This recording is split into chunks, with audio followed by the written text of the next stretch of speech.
Hello everyone, today I'm going to show you how to see who liked you on Tinder for free. So I just logged into my Tinder account and here you will see I will swipe right or left and how to find who will see me on Tinder for free. So how it's possible.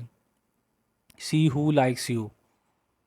Here you will see right now over here is 0 likes because I just created my account now. So for if you want to see who likes you, you can subscribe this subscription for 1 week, about $12. And if you want to buy subscription for 1 month, its charges will be increased. So if you want to 6 months, it will be more extra charges will increased.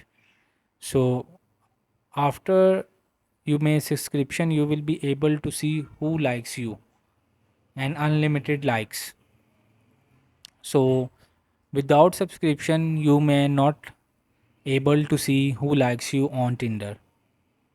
Here you will see the all features.